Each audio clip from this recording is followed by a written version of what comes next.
Hello students, आज हम अपना जो न्यू हमारा यूनिट है यूनिट 4 मार्केट स्ट्रक्चर वो स्टार्ट करेंगे। मार्केट स्ट्रक्चर क्या होता है? मार्केट जो स्ट्रक्चर है वो कोई ऐसा जगह नहीं है। Market is not a place, किसी तरह की कोई जगह नहीं है, कि सिचुएशन होती है जहाँ पर large number of buyers and sellers होते हैं जो इतने क्लोज कॉन्टैक्ट में होते हैं विद ईच अदर कि एक जो पॉसिबल होता है, हमारी जो एक एक्टिविटी होती है बाइंग एंड सेलिंग की, वो इन्फ्लुएंस्ड हो जाती है, वो इन्फ्लुएंस्ड हो सकती है। ठीक है, तो हम इसे लिखेंगे it refers to the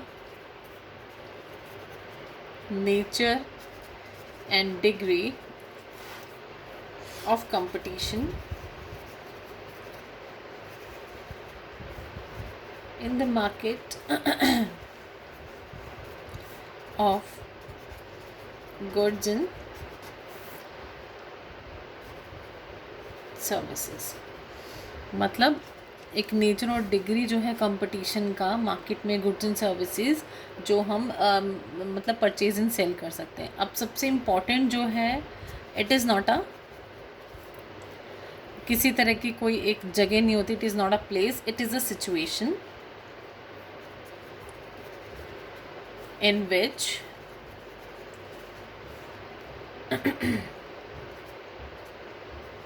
there are large number of buyers and sellers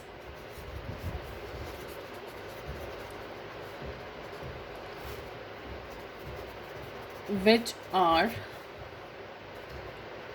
in such a close contact, इतने क्लोज कॉन्टैक्ट में वो एक दूसरे के साथ होते हैं, large number of buyers and sellers, that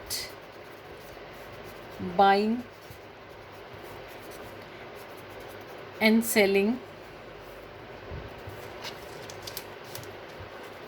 activity is influenced हो सकती है, कंप्लीट हो सकती है, डिटरमाइंड हो सकती है। ठीक है, एक सिचुएशन है जहाँ पे large number of buyers and sellers होते हैं जो इतने क्लोज कांटेक्ट में होते हैं एक दूसरे से कि जो एक एक्टिविटी है, जो एक बेच और ख़रीद की जो एक्टिविटी होती है वो इन्फ्लुएंस हो सकती है, वो कंप्लीट हो सकती है। ठीक है, एक नेचर और डिग्री होता है कंपटीशन का in the market of goods and services का। ठीक है, जो प्रिवेल करता है, जिस भी तरह का मार्केट है, जिस भी तरह की फॉर्म है, जिस भी तरह की फॉर्म है, जहाँ पे जिस भी तरह की मार्केट है, जो डिफरेंट फॉर्म्स होते हैं, कौन सी मार्केट है, उसमें किस तरह का हमें कंपटीशन चलना है, उसके अकॉर्डिंग जो ये एक एक्टिविटी है ये पूरी हो सकती है। फाइन, अब हम करते हैं what are the determinants. Determinants is एक जो नेचर होती है, जो अफेक्ट करती है नेचर किसकी, मार्केट स्ट्रक्चर की। डिटर्मिनेंट ऑफ मार्केट स्ट्रक्चर मतलब नेचर क्या है जो इफ़ेक्ट करती है मार्केट स्ट्रक्चर को। ठीक है, किस तरह से इफ़ेक्ट करती है नेचर मार्केट स्ट्रक्चर के। Number 1 is number of buyers and sellers. Number and buyers and sellers से पता चलता है हमें कि कौन सी फॉर्म मतलब कैसी नेचर होने वाली है मार्केट स्ट्रक्चर की, कितना कंपटीशन होने वाला है। बायर्स एंड सेलर्स लार्ज हैं, अगर large number of buyers and sellers हैं तो वो परफेक्ट कंपटीशन होगा। तो ऐसे करके जो फॉर्म्स हैं मार्केट की, डिफरेंट फॉर्म्स ऑफ मार्केट हैं वो बनती हैं। ठीक है, तो डिटर्मिनेंट्स कौन कौन से हो गए? Number 1 number of buyers and sellers, number 2 is हमारा हो गया नेचर ऑफ द कॉमोडिटी, ये भी बहुत इंपॉर्टेंट है, नेचर ऑफ द कॉमोडिटी की क्या नेचर है। ठीक है, number 3 is freedom of movement of firms. Number 4, knowledge of market condition. जितना ज़्यादा प्राइसेस कांस्टेंट होगा उतनी नॉलेज ज़्यादा होगी मार्केट कंडीशन की। Number 5, mobility of goods and factors of production।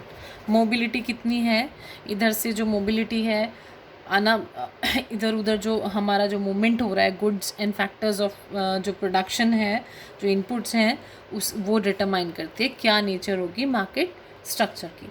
यहाँ तक हमारे डिटर्मिनेंट्स एंड मीनिंग हो गया। इसके बाद हम अपना करेंगे, next is forms, different forms of market structure.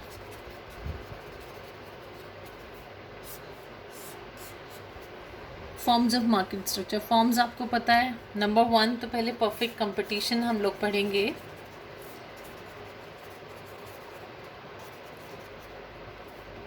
Perfect competition, monopoly, monopolistic competition, oligopoly, ठीक है। सारी जितनी भी मार्केट कंडीशंस हैं ये फॉर्म्स में आती है मार्केट स्ट्रक्चर के। अगर आपका क्वेश्चन फॉर्म्स में आता है, व्हाट आर द फॉर्म्स, क्योंकि आपको यूनिट के स्टार्टिंग में दिया हुआ है जो characteristics of different forms of market structure. तो अगर आपकी फॉर्म्स आती हैं तो आपको इन सब के तीनों को डिफाइन करके, चारों को, और इनकी जो करेक्टरिस्टिक्स हैं वो एक्सप्लेन करने होंगे, ठीक है। अब हम सबसे पहले पढ़ते हैं what is perfect competition.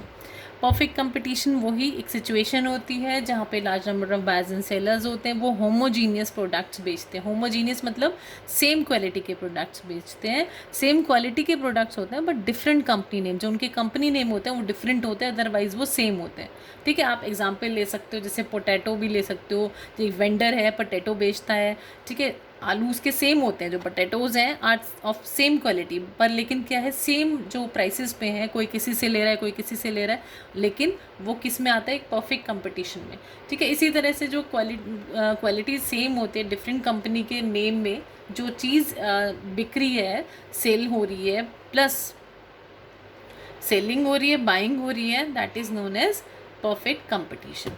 Fine. अब इसे अगर हम लिखेंगे तो क्या लिखेंगे, this is a situation where there are large number of buyers and sellers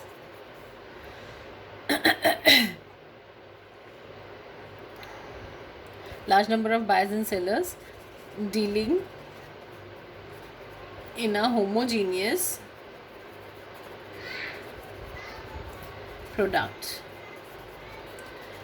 homogeneous product हम किसे कहेंगे, सेम क्वालिटी,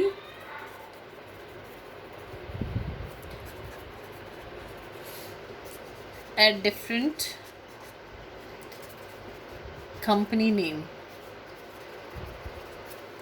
ठीक है। ये हमारा हो गया परफेक्ट कंपटीशन। अब परफेक्ट कंपटीशन जो है, इसके फीचर्स क्या हैं, what are the features of perfect competition. Number 1, पहले तो यही हुआ, लार्ज नंबर ऑफ बायर्स, बहुत सारे बायर्स होते हैं, इतने ज़्यादा हैं कि एक बंदा, अगर एक बंदा कहीं से एक जगह से नहीं खरीद रहा है तो कोई, किसी को कोई फ़र्क नहीं पड़ रहा, कोई आफत नहीं आ रही अगर कोई एक बंदा एक शॉप से अगर कोई सामान नहीं ले रहा। नो किसी भी तरह की कोई उस चीज़ को, नो इंडिविजुअल जो एक बायर है वो इन्फ्लुएंस करा पूरी मार्केट डिमांड को, ठीक है। एक बंदे की डिमांड से पूरी मार्केट पे किसी तरह का कोई फ़र्क नहीं पड़ रहा, ठीक है। तो इसके अंदर आप लिखेंगे, नो इंडिविजुअल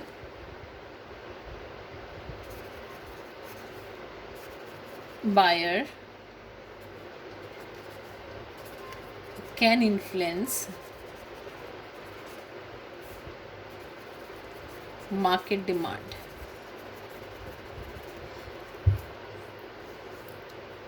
नंबर 2, सेम यही, लार्ज नंबर ऑफ सेलर्स, मतलब अगर कोई एक, किसी भी तरह का एक कोई भी सेलर है, कोई भी एक शॉप कह लो आप, बंद हो जाती है, कोई भी एक दुकान बंद हो जाती है, तो किसी तरह की कोई आफत नहीं आई, कोई सप्लाई पे किसी तरह का कोई फ़र्क नहीं पड़ रहा, ठीक है। No individual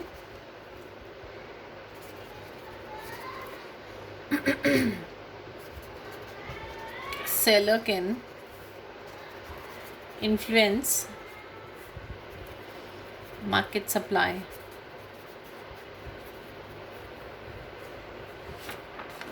Next is third,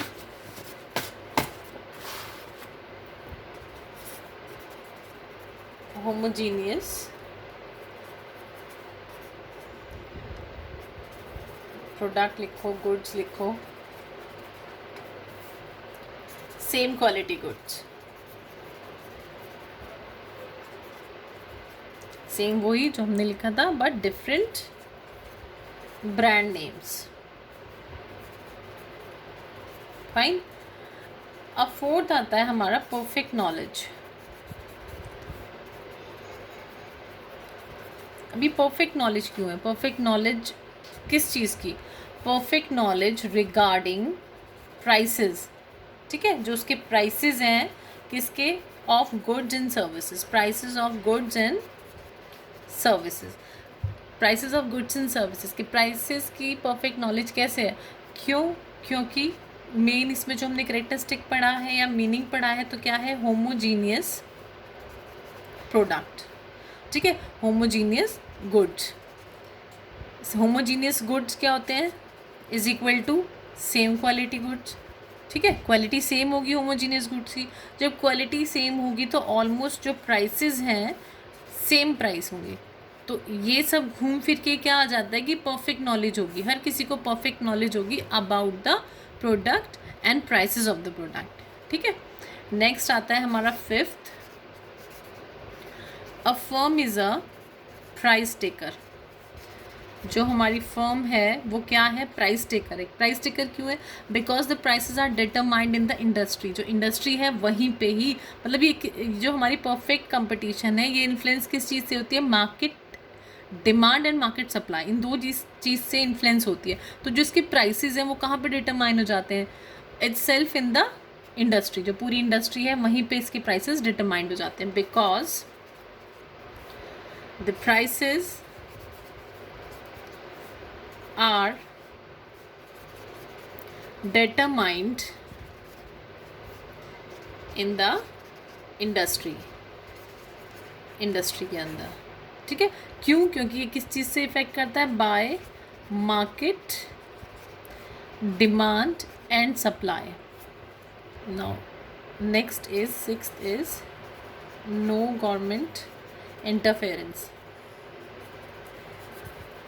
government का परफेक्ट कंपटीशन में किसी तरह का भी इंटरफेरेंस नहीं होता। अब नेक्स्ट हमारा आता है सेवेंथ पॉइंट,